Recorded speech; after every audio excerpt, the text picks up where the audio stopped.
দিন ব্যাপী এটা হচ্ছে এবং এটার আহ্বায়ক বরাবরই আপনি থাকেন এবং গত 2 বছর খুব সম্ভবত জাকির হোসেন আসতে পারছেন না, তার কারণ উনি আমাদের মধ্যে নেই। এটা কতটা আপনাদের কাছে মানে ব্যথা বেদনাদায়ক তো বটেই, কারণ একমাত্র আমাদের অনুষ্ঠান যেখানে 11 বছর কনসিকিউটিভলি উস্তাদ জাকির হোসেন এসছেন, আমাদের বিরাট সৌভাগ্য। আমি ওনার এত ভালোবাসা পেয়েছি এবং আমার গুরুদেব যার জন্য হচ্ছে স্যার সম্রাট উস্তাদ আলী আকবর খান সাহেব, তাকে যে সম্মান যে প্রণাম উনি জানিয়েছেন 11 বছর ধরে, সেইটা আমরা সশরীরে পাচ্ছি না। নিশ্চয়ই উনি থাকবেন এবং তার জন্যই আমাদের আজকে প্রথম যে দিনের অনুষ্ঠানের একটি পার্ট ওনাকে পুরোপুরি ট্রিবিউট করে করা হচ্ছে। এতে আছে আরো অনেক অনুষ্ঠান রয়েছে। আরেকটা বিষয় যে এই স্বর সম্রাটটা এখন মানুষের কাছে এতটাই কাছে রয়ে গেছে, তারা অপেক্ষা করে থাকে কখন তাদের এই অনুষ্ঠানটা আসবে। তারা দেখবে যে মানুষের চাহিদা উত্তরোত্তর বেড়ে চলেছে।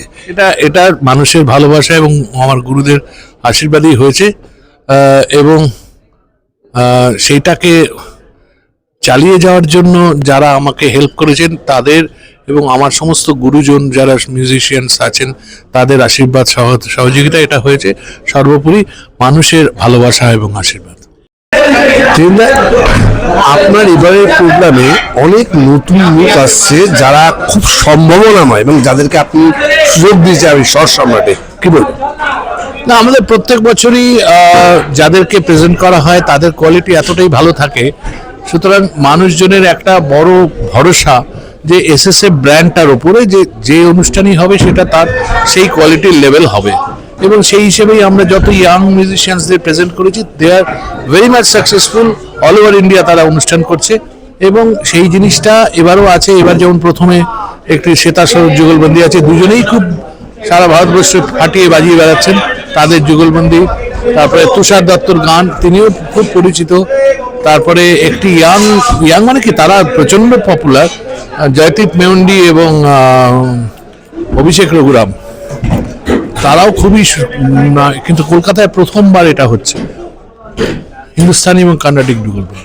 আরেকটা বিষয়, যেমন আমাদের যেমন কমার্শিয়াল প্রোগ্রাম প্রচুর হচ্ছে, ঠিক সম পরিমাণে শাস্ত্রীয় সঙ্গীতের মতো হচ্ছে এবং সম পরিমাণ মানুষও কিন্তু সেটা চাহিদা গ্রহণ করছে।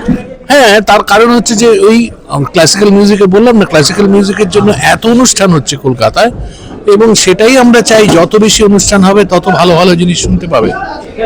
তো সেটা তো মানুষের কাছে প্রমাণিত হচ্ছে যে ভালো জিনিস, ভালো ক্লাসিক্যাল মিউজিকের যে মাহাত্ম সে আজ থেকে 100 বছর বাদেও ছিল, আজ থেকে 500 বছর পরেও থাকবে।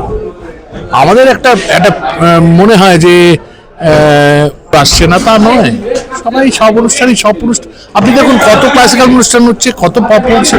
বিশেষত এই কোভিডের পরে, পোস্ট কোভিড মানুষের খিদেটা অনেক বেড়েছে।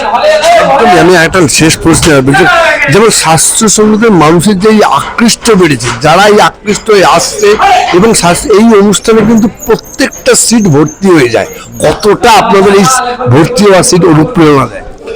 সে তো বটেই, অনুপ্রেরণা দেয় এবং আমাদের সেই স্থির বিশ্বাস, কনফিডেন্সটা হয়েছে এবং মানুষজনের ভালোবাসা আশীর্বাদ এসেছে বলেই আমরা 13 বছর এগোতে পেরেছি এবং শ্রেষ্ঠ সঙ্গীত দেওয়ার চেষ্টা করেছি।